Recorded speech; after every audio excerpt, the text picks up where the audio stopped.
Hi, everyone. Welcome to our chat. We're going to start the Q&A a little bit. We're going to wait for a few more people to come. Like they're saying in the chat, you're welcome to post questions in there, or if you want to post your questions in the Q&A, we'll get to them and we can answer as many questions as we can. We hope you all enjoyed the documentary. I know I loved it as being someone. My name is Rita, by the way. I'm a music librarian for Fort Worth Public Library. I'm here with Charlie and Ronnie. Hi, guys. Hello. And I'm also an RGV native, so yay, 956.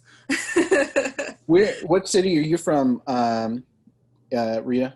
I am from McAllen. McAllen? So, born and raised? Yeah. McAllen? Born in Corpus, raised in McAllen. Corpus. My dad is from Far. My mom is from Mission. Oh. And then we ended up, in McAllen. Yeah. And when did you leave the Valley?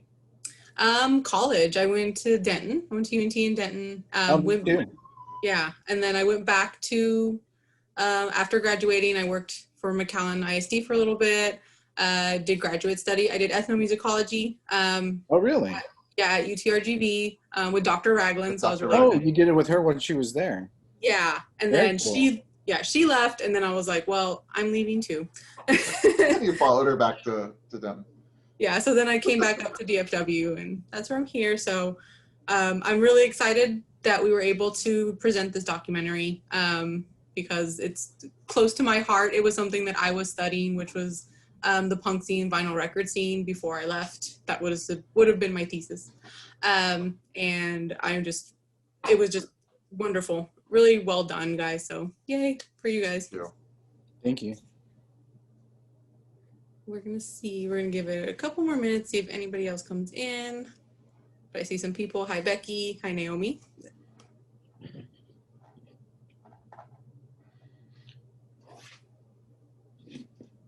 Did you go to any shows, Rita, when you were in high school? No, because my mom would not let me. Oh, really? I had a lot of friends who went to a lot of the shows. You needed to throw shows like apparently Cynthia and...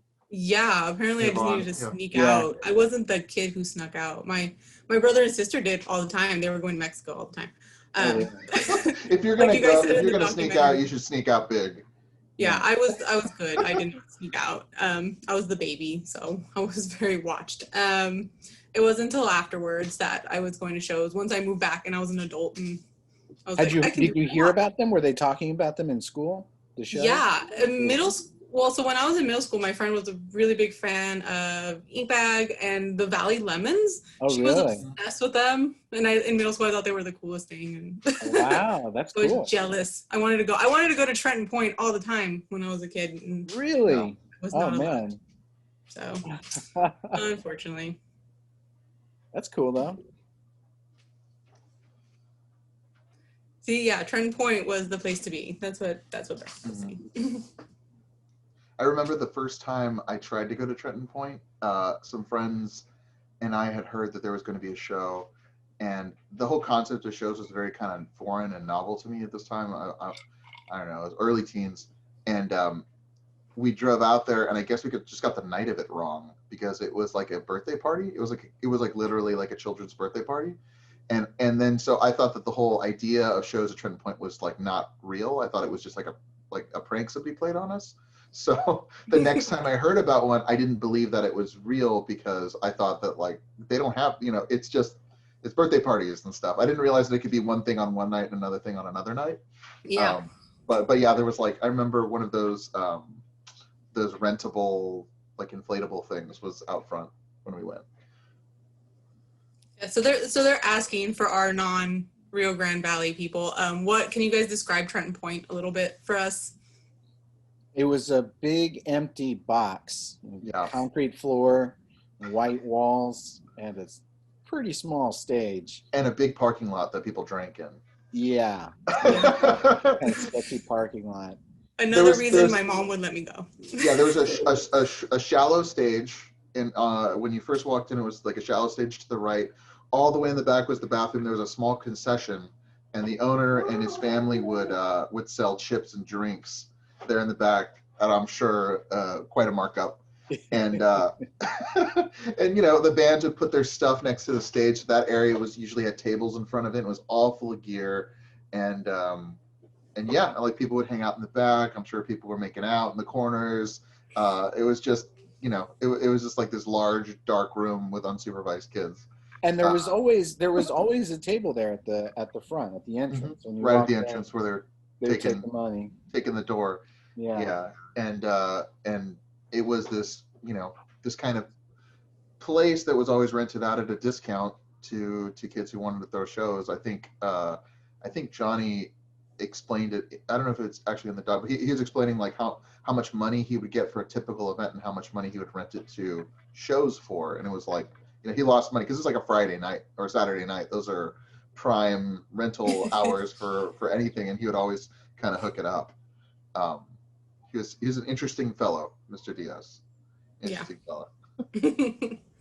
What were some of your other favorite venues? I know you covered quite a bit because, I mean, it just changed a lot over the times. I remember a lot of shows at the VFW also happening. I don't remember if that was mentioned in the documentary, but I remember that. That was like a little bit later than the scope of where we were coming. VFW really. And well, you see it there at the very end of the doc. When we talk with Rolly, we flash a little bit of a show at the VFW because yeah, that comes, you know, already in the 2000s at that point.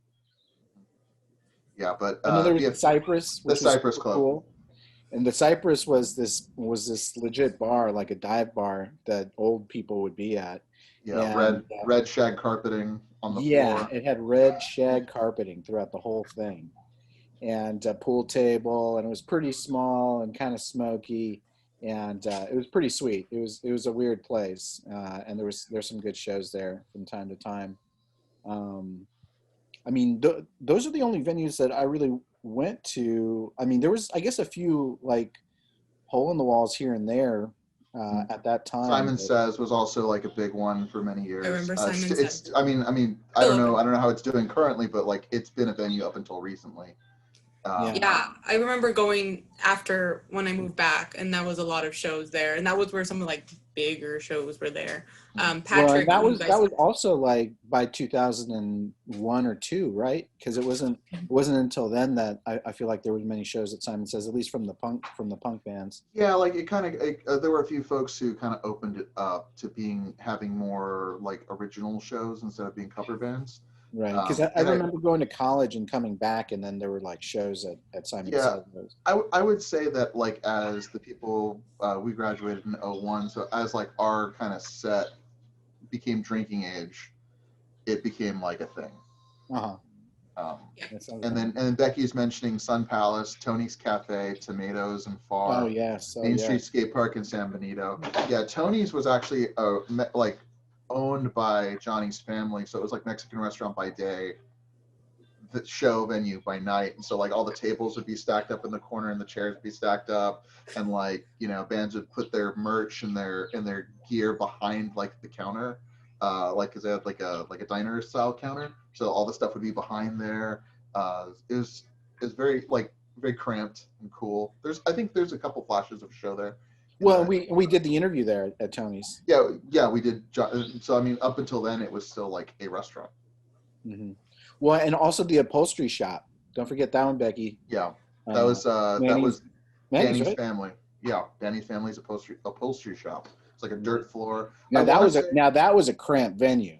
I want to say, we had a photo of like Angela performing there. I remember performing there at least once, and I want to say like some touring band like Limbeck or something came and played a show there too. But yeah, that was very hot as well, because it's definitely not an air conditioned space, and it's like in the RGV in the summer. So yeah, we do have one question. So was it like a high school scene and everyone left for college, or was it like a college scene too? Yeah, Becky's right. It was a mix. So you had a lot of people who would go to UTPA who were also kind of doing shows and going to shows, and you know, it's like it's a mix. It's always a mixed thing. So there were, you know, bands that started in high school and continued on through college, and those folks who maybe started attending shows in high school, once they're college age, they got the nerve to start something. So it's kind of like all the things at once. People going and coming back on vacations and doing stuff when they're home and stuff like that too. So I'm going to take it back just a little bit. Let's start from the beginning of why were you guys inspired to make this documentary? Like, how did that come about?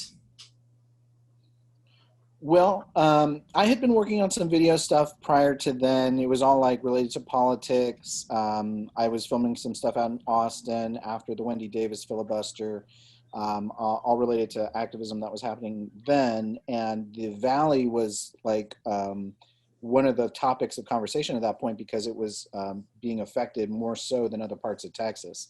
And so a lot of people were talking about the Valley at that time. And then I came back to the Valley, moved back to the Valley, and that's when the 2014 kind of DACA immigration-related surge was happening, and Sacred Heart opened up. And so the similar kind of scenario or situation that was happening recently with family separation, like all those facilities were being used and utilized at that time as well. And there was this big surge.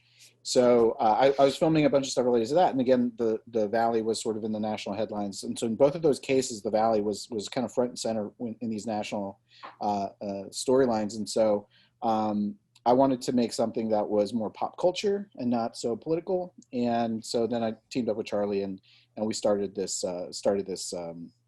product or this project.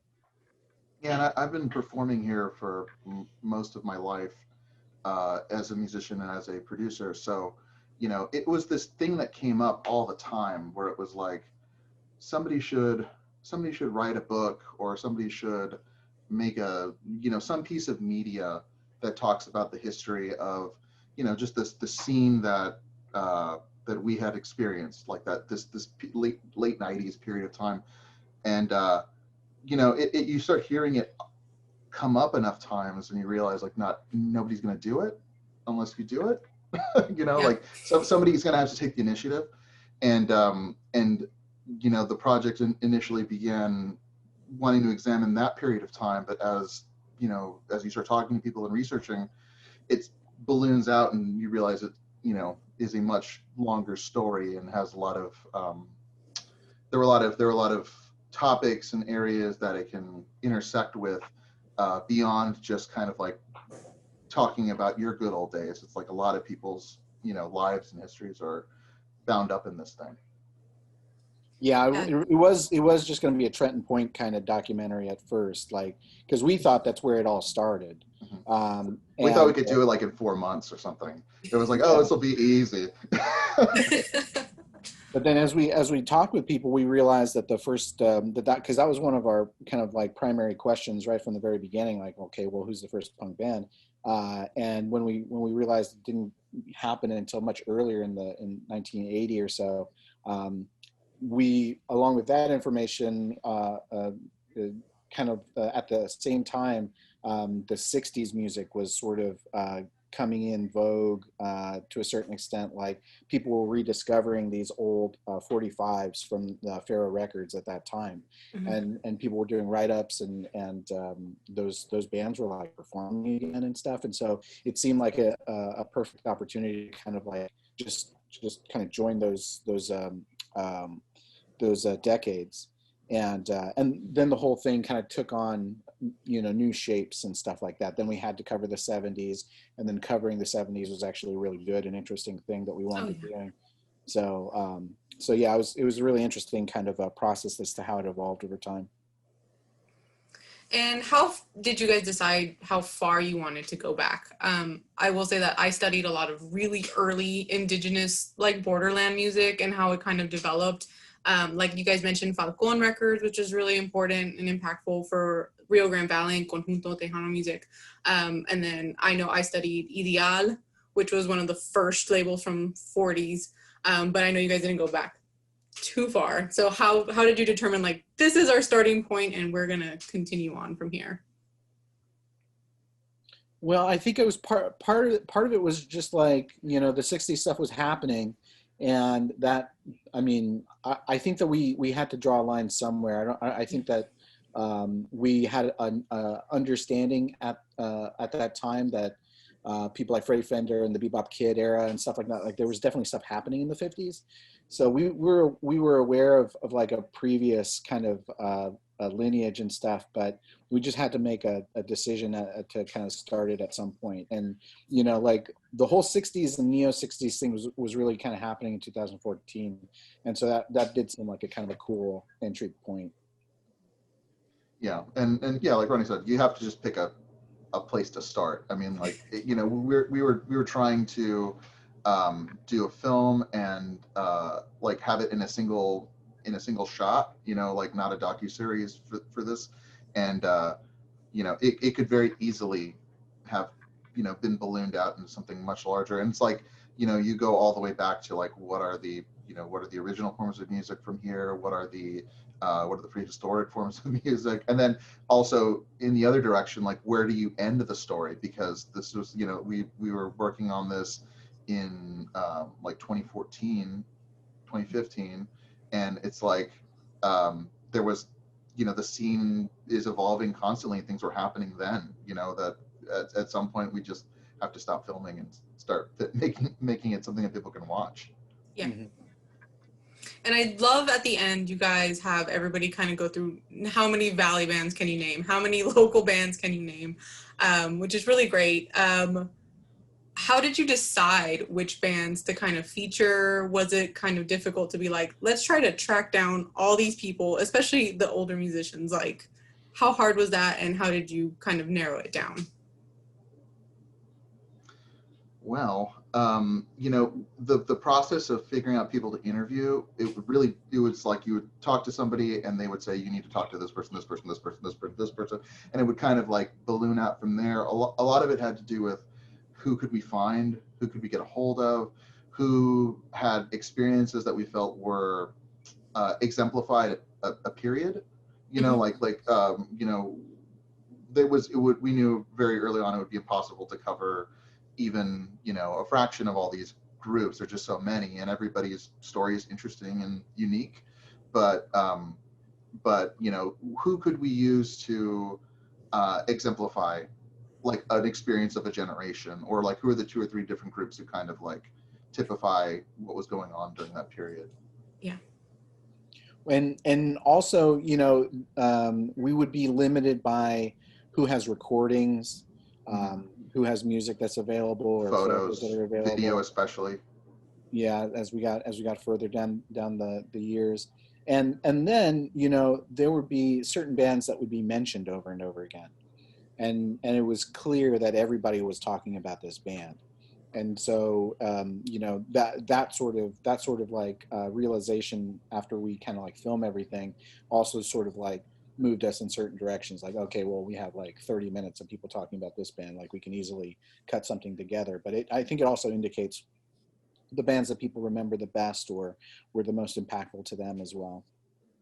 One of the people in the chat, Naomi, asks, did you find people who are really excited to talk about the music and the memories of it, especially the older folks? Like Ronnie mentioned in the chat, Javier drove cross country to come talk to us. Or he was coming, but he also made time to talk to us.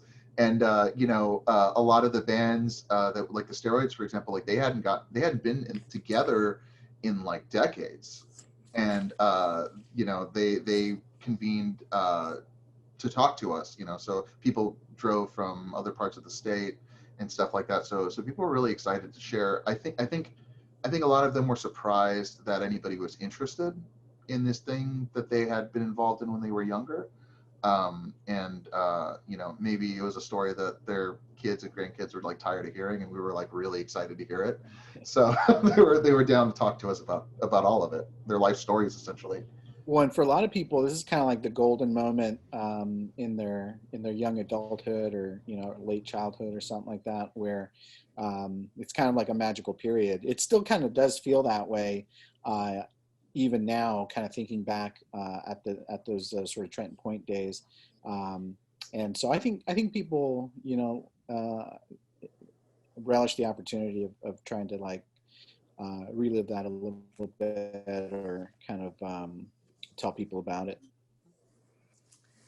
And what are some interesting, or I guess, what are your favorite parts of the documentary? I think for me, it was kind of seeing the transitional periods and the way that the community sort of started melding together, and then also at one point you guys kind of mentioned like a separation, like the punk kids, the metal kids, but it was still this music community that we had.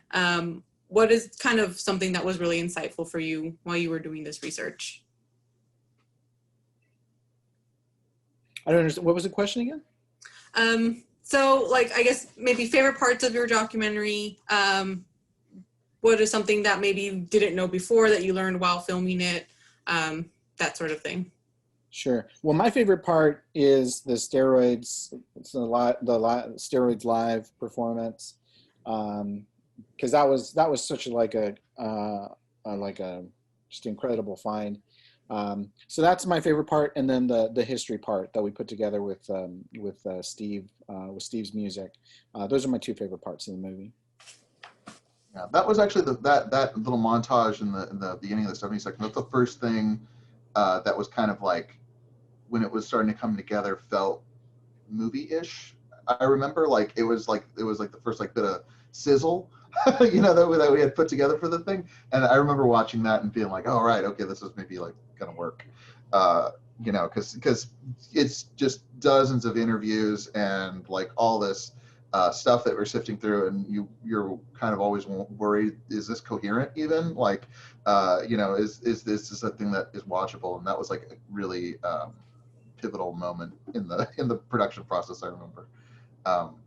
But I think kind of recasting some of that music that when I was younger, like especially like the conjunto and the like the Chicano and the Tejano music, like kind of recasting that as being countercultural was a big thing for me. Like during this period of time, I was starting to get into all this stuff and collecting these records and like listening to this stuff for the first time.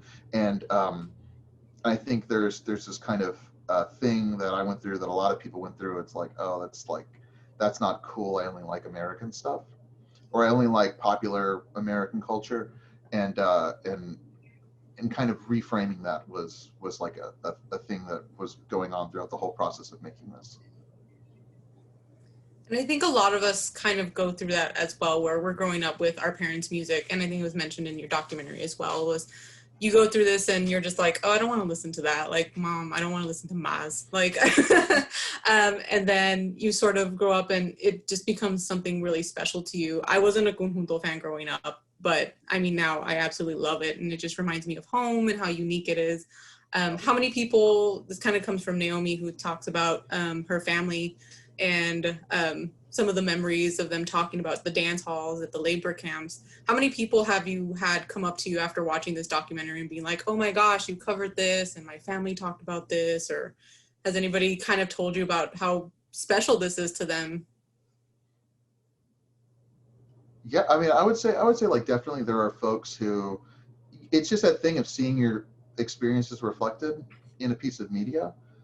There's no like singular RGV experience, right? Yeah. Everybody's coming from different places and different times and stuff like that. But I think there are enough kind of different threads in the film where anybody who's lived here for any length of time sees something that they recognize, be it the flea market or like a venue that they maybe went to once, or just that stuff about farm workers and stuff like that experience, the migrant experience. you know I remember while we were working on it, it was something that we talked about, was like, you don't know how many shots at something like this you get, or how many times people are going to like sit through anything about the RGB. So you got to like try to pack stuff in there or like have some layers, things that maybe aren't like explicitly talked about, but at least they're like in there visually, or there's some, they're in there. Yeah, I think most of the time, and we were seeing it during the screening, a lot of people saying, "Oh, well, that's my, that's my relative, or that's my dad's friend, or that's," and there was a lot of that, and it was interesting because it was like multi-generational. I remember like we made shirts, right? So we had like merch and stuff for the screenings, and our shirt dude, Phil, who plays in like some hardcore band, some sort of like cyber crust thing as well. he was like, oh, like one of the old timers was like somebody that his dad played with. And the day that we were showing the film in the Valley for the first time, he was like really excited because we had done an interview ahead of time with Mario. With Mario, yeah. Yeah, and he was like, oh yeah, my dad played with Mario or something like that. And so it was this.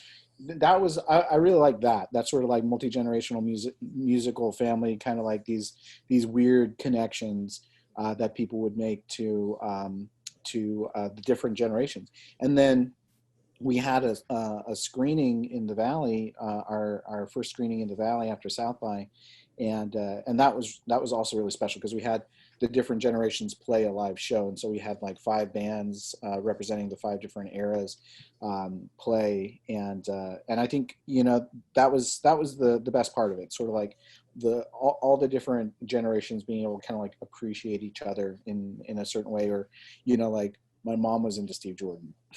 I didn't know that. Yeah, I didn't know yeah. that. And had I not made this thing, I wouldn't have known that. So it was like interesting being able to appreciate things in that way.